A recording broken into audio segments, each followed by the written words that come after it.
Assalamualaikum warahmatullahi wabarakatuh. Apa kabar pemirsa Banten TV? Senang sekali saya Lilik Hulwatunihma bisa menjumpai Anda kali ini dalam podcast bersama Wakil Ketua DPRD Kabupaten Serang, Bapak Mansur Barmawi. Kita akan membahas terkait Hari Santri Nasional yang jatuh pada tanggal 22 Oktober. Kita ketahui pemirsa bahwa begitu banyak momen penting di bulan Oktober. Salah satunya di tanggal 4 Oktober itu ada Hari Jadi Provinsi Banten, kemudian di tanggal 8 Oktober Hari Jadi Kabupaten Serang yang ke-497, dan kemudian 22 Oktober juga berkaitan dengan Hari Santri Nasional yang sudah ditetapkan oleh Presiden Joko Widodo kala itu pertama kali digulirkan pada tahun 2015. Kita ketahui pemirsa bahwa santri memang peranannya sangat besar. Salah satunya juga terkait kemerdekaan bangsa Indonesia karena dorongan santri dan juga ulama. Kita akan bahas terkait seberapa sinergitas DPRD Kabupaten Serang untuk mendorong ataupun juga mendukung perkembangan pesantren di Kabupaten Serang. Apa kabar, Pak? Assalamualaikum, Pak Mansur Barmawi. Waalaikumsalam warahmatullahi wabarakatuh. Kabar baik ya, Pak? Kabar baik, alhamdulillah sehat. Alhamdulillah sehat. Baik, Pak, terkait Hari Santri Nasional, tentu santri ini tidak terlepas peranannya dari kemerdekaan Indonesia. Mungkin salah satu Bupati Serang saja yang pertama itu adalah juga sosoknya adalah seorang santri, begitu ya. Kalau menurut Pak Mansur sendiri, santri itu peranannya seperti apa sih Pak untuk kemajuan bangsa, terutama di wilayah Kabupaten Serang? Iya. Ya jelas ya, kalau dibilang peranannya, ya peranannya cukup besar. Ya dari dulu, ya kalau kita lihat sejarah saja, ya kemerdekaan bangsa kita, ya, negara kita Republik Indonesia ini, ya juga tidak terlepas dari peran dari santri, ya. Dan juga banyak para pejabat, ya yang ya berkiprah gitu ya dalam pembangunan ya bangsa ini, itu juga yang punya latar belakang dari santri. Gitu ya. Artinya apa? Ya santri ini ya tentu punya jasa, dan juga saya yakin ke depan ini santri ini punya peranan yang cukup baik ya di tengah-tengah masyarakat kita. Gitu. Tadi Bapak menyebut banyak juga dari kalangan pejabat yang memang notabene adalah seorang santri, dan mungkin Pak Mansur juga seorang santri, betul ya Pak? Oh enggak, saya mah biasa saja. Tapi tentu erat kaitannya dengan pesantren dan juga santri ya. Tanggal 22 Oktober ditetapkan sebagai Hari Santri Nasional oleh Presiden Joko Widodo kala itu tahun 2015. Nah, apakah menurut Bapak ini menjadi suatu kebanggaan tersendiri khususnya bagi para santri dan ulama? Ya, tentu ya, ini saya apresiasi lah begitu ya. Yang sebelumnya ya tidak ada yang namanya Hari Santri Nasional. Nah ini kemudian ditetapkan tanggal 22 Oktober ya sebagai Hari Santri. Saya kira ini satu kebanggaan. Saya sebagai warga negara ya ini cukup apresiasi dan juga ya bangga ya, tentu lebih-lebih bagi santri dan pesantren ya. Ini untuk ya membangkitkan gitu ya, membangkitkan semangat ya, kemudian juga motivasi ya baik bagi masyarakat maupun khususnya bagi santri ya. Kenapa? Karena ya sebelumnya ini dipandang sebelah mata sepertinya santri ini.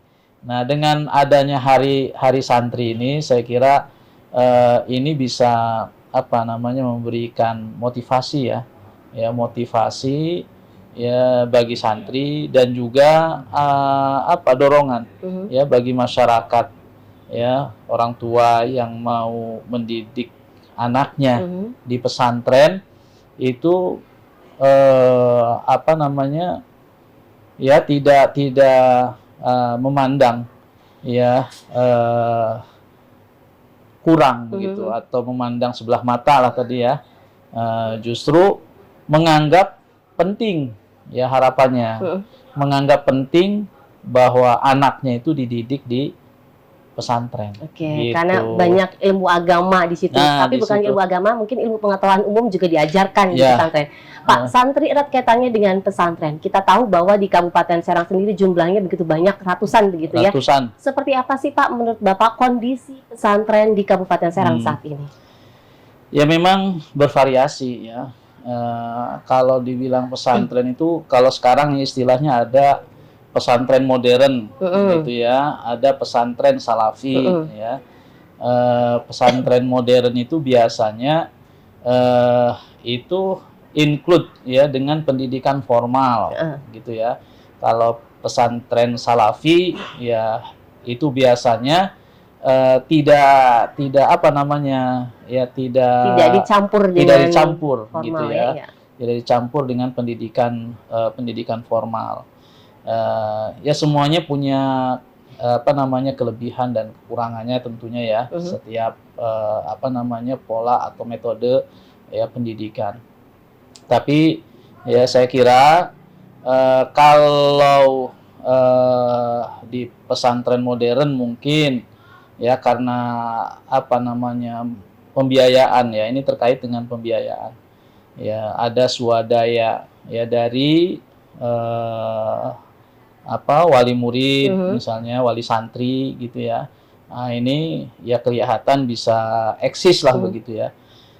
Tapi kalau kita lihat ya pesantren-pesantren yang apa yang ya seperti ya pesantren salafi dan sejenisnya, saya kira ini ya memang tidak semua ya, kalau saya memperhatikan saya lihat gitu ya, tidak semua, tapi ada kondisi yang ya kurang inilah ya, sangat memprihatinkan begitu ya. Ya mungkin dalam hal ini karena kekurangan apa namanya pembiayaan ya untuk keberlangsungan ya pesantren tersebut gitu.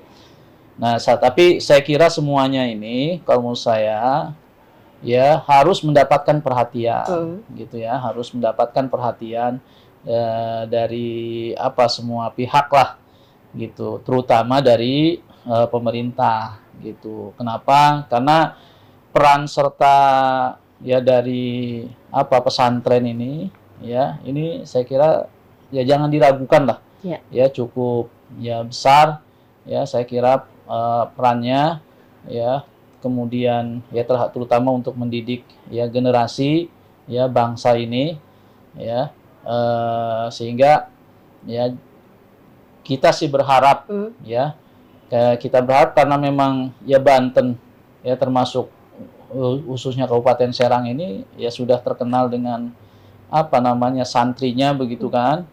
Nah ini seharusnya ini sebagai apa namanya ya, sebagai kekayaan potensi daerah begitu ya, yang apa ya harus diperhatikan. Ya. Jadi menurut Bapak sejauh ini perhatiannya masih kurang begitu dari pemerintah kabupaten? Menurut saya masih kurang.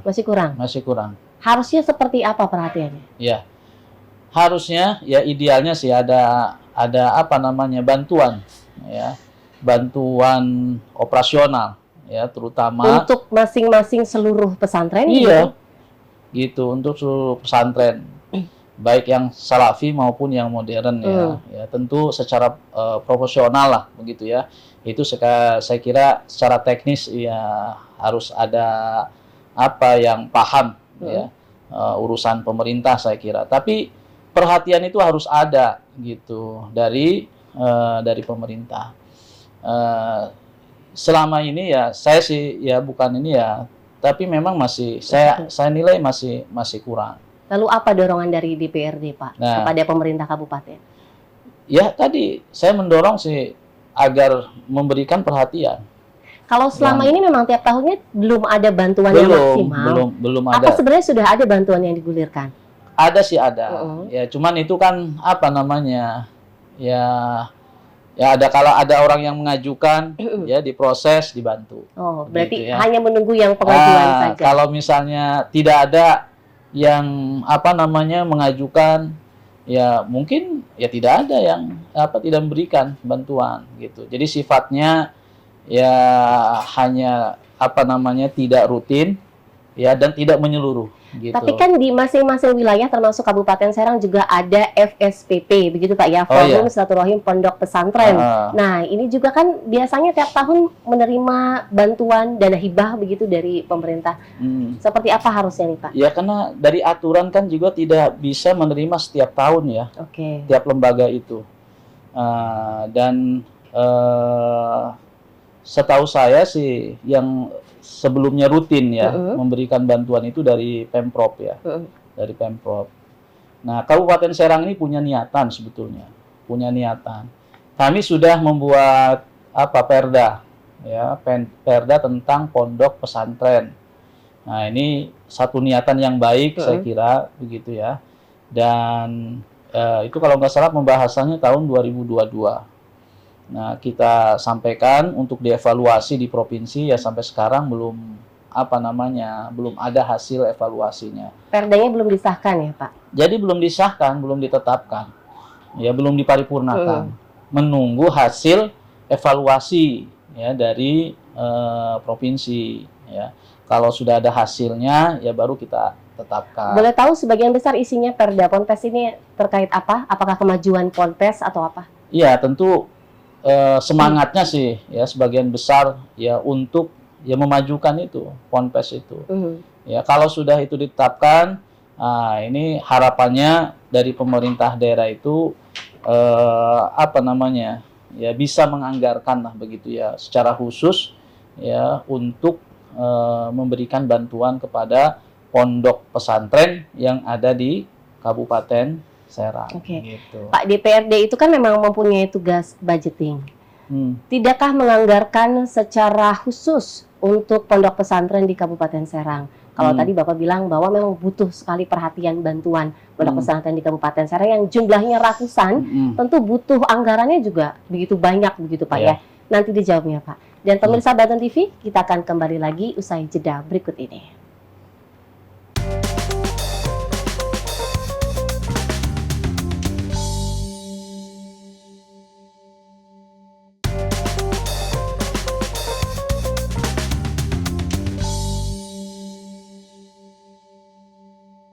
Terima kasih pemirsa, Anda masih bersama podcast bersama Wakil Ketua DPRD Kabupaten Serang, Bapak Mansur Barmawi. Kita lanjut lagi Pak, terkait tugas DPRD salah satunya adalah budgeting gitu, menganggarkan.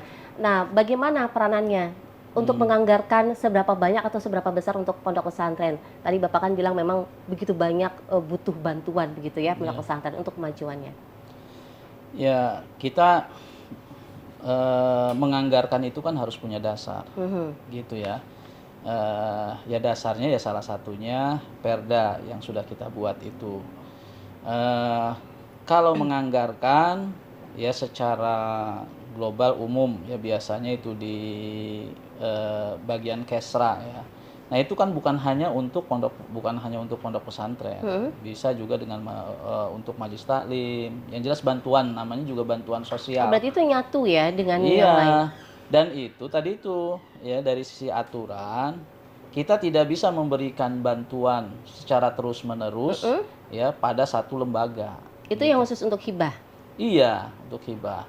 Ya intinya sih kita punya niatan yang baik ya, punya niatan yang baik dari pemerintah ya dengan membuat Perda ini karena kami ingin mengharapkan juga pesantren yang ada di Kabupaten Serang ini ya maju, eksis semua gitu ya, maju semuanya ya, baik itu pesantren modern maupun salafi gitu ya. Terkadang pesantren itu terkendala juga mungkin Pak dengan fasilitas begitu ya, sarana prasarana yang kurang mumpuni gitu.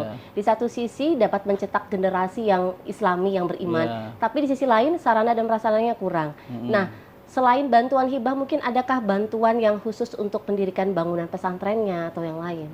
Ya, ada, bisa. Ya, hanya memang ya harus melalui proses yang tadi ya, pengajuan buat proposal, masukkan ke dalam Serang Open misalnya kan ya, diproses, insya Allah akan dibantu oleh pemerintah gitu.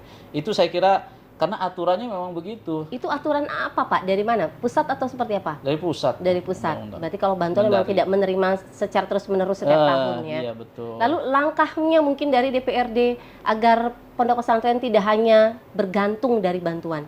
Harusnya seperti apa? Ya tadi kita sudah menyusun perda itu, saya kira. Tapi kan belum disahkan perdanya. Iya, itu kan dari provinsi. Kendalanya Makanya saya juga, ini ya? iya, makanya saya berharap juga dari bagian hukum ya, bagian hukum Pemprov gitu ya.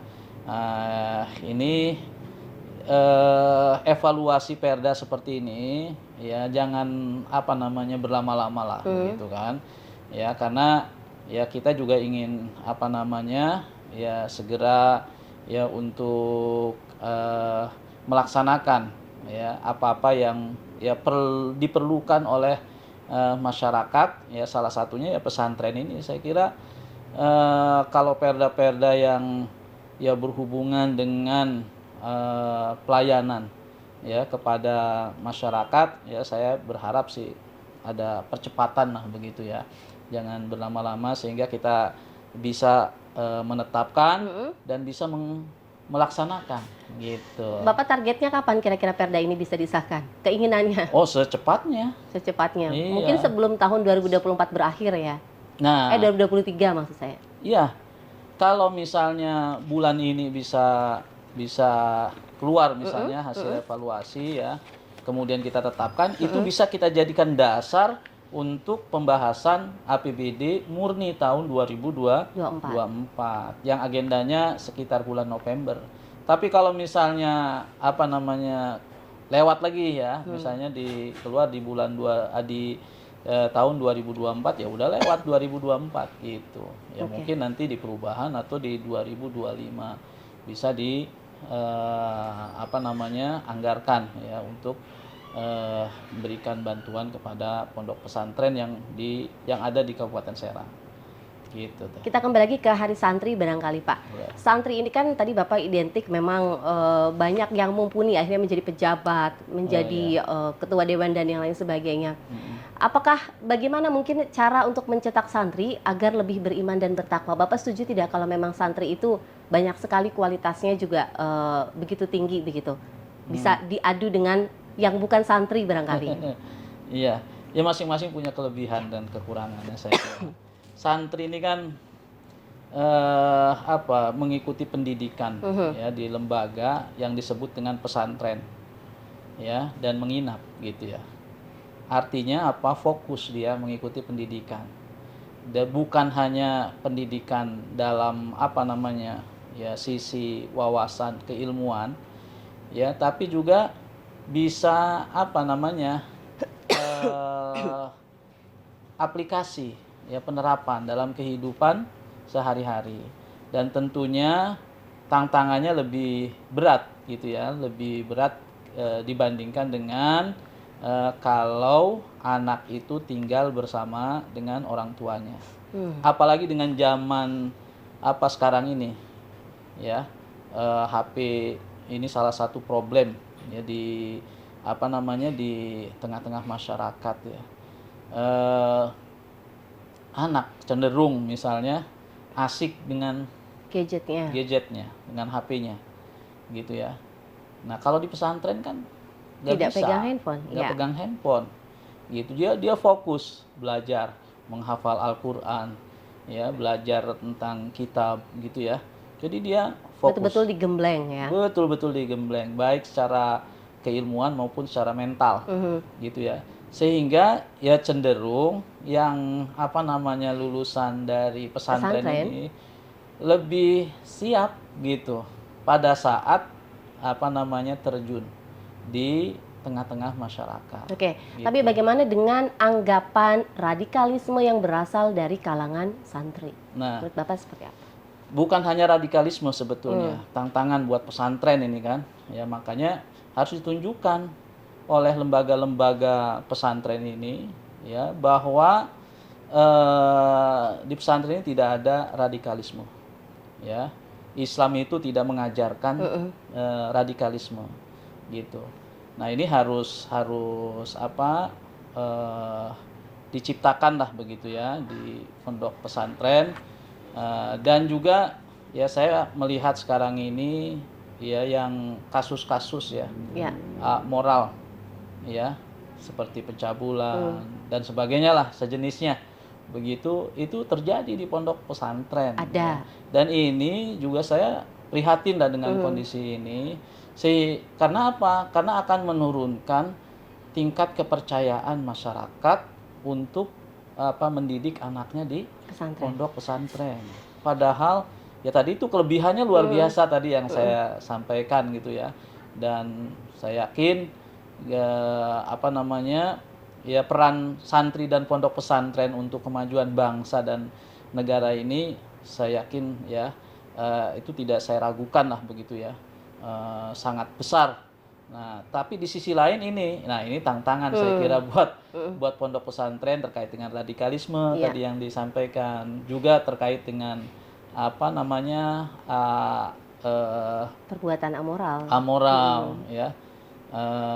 Yang tadi saya contohkan. Nah, ini saya kira tantangan ya buat pondok pesantren ya, dan harus menunjukkan ya sebaik mungkin sehingga kepercayaan masyarakat gitu untuk mendidik anaknya, menitipkan anaknya di pondok pesantren itu cukup besar begitu ya. Tapi kadang ada juga rasa kekhawatiran yang beberapa bulan lalu sempat viral, misalnya salah satu pondok pesantren di luar sana yang aliran sesat begitu.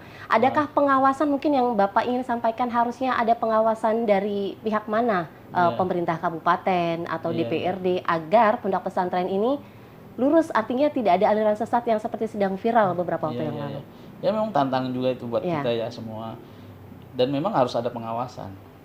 Ya makanya kalau pemerintah misalnya Kabupaten Serang ya memberikan bantuan ya secara rutin untuk kemajuan pondok pesantren, nah maka pengawasan itu ya itu menjadi kewajiban kami pemerintah begitu ya, kewajiban kita tentunya ya, walaupun misalnya tidak belum sekarang ini ya belum berikan bantuan, tapi pengawasan tetaplah ya, baik melalui Kementerian Agama begitu ya, kemudian MUI-nya dan juga pemerintah daerahnya. Saya kira pengawasan itu memang sangat diperlukan sehingga untuk menghindari ya jangan sampai ya terjadi, bukan meminimalisir lagi, bukan, jangan sampai terjadi di pondok pesantren hal-hal yang tadi disampaikan, radikalisme ya, kemudian juga aliran sesat ya, terus demoralisasi tadi ya. Nah ini jangan sampai terjadi di pondok pesantren gitu. Termasuk di Kabupaten Serang jangan sampai apalagi di Kabupaten Bapak Serang. Sendiri mungkin juga turut mengawasi begitu ya sebagai wakil rakyat. Kalau misalnya ada laporan-laporan dari masyarakat misalnya, ya kita langsung tindak lanjuti gitu ya. Pernah mungkin ada yang menyampaikan. Oh pernah ya Pak ya? Pernah ada yang laporan ke kami, ya, kami tidak lanjuti, ya minta klarifikasi dan sebagainya, ya kemudian ya.